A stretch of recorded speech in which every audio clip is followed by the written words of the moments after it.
Hello guys, আসসালামু আলাইকুম। এখানে যে দুইটা কবর দেখা যাচ্ছে, একটা আমার দাদির যিনি 2 মাস আগে মারা গিয়েছিল, আরেকটা হচ্ছে আমার কাকার যিনি এই 4-5 দিন আগে মারা গেছে। আসলে আমার কাকার মৃত্যুটা খুবই আনএক্সপেক্টেড ছিল, কারণ তার বয়স খুবই কম ছিল। অফিসের ফাঁকে ফাঁকে এসে সে বিভিন্ন কৃষিকাজ করত। এখানে যা কিছু দেখা যাচ্ছে সব কিছুই তার যত্নে গড়া ফলমূল শাকসবজির গাছ। তার লাগানো বেগুন গাছে ফুল এসেছে, লিচু গাছে লিচু ধরেছে, বড় হচ্ছে। কিন্তু এই যে ধুন্দল গাছে ধুন্দল ধরেছে, কিন্তু এগুলো যত্ন করার যে লোক ছিল, এগুলোর যে মালিক ছিল, সেই এখন নেই। তার রেখে যাওয়া এই সব কিছু দেখলে এমনিতেই চোখের কোণে পানি চলে আসে।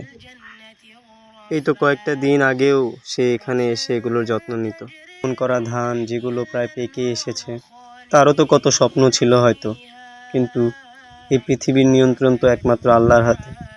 এখন যখন মসজিদে নামাজ পড়ে তার কবরের আশেপাশে যাই, কেমন একটা মিষ্টি সুগন্ধ ভেসে বেড়ায় চারপাশে। সব কিছু শেষে যদি আল্লাহর কাছেই যেতে হয়, সবার আগেই কেন নয়। কুল্লু নাফসিন যায়িকাতুল মাউত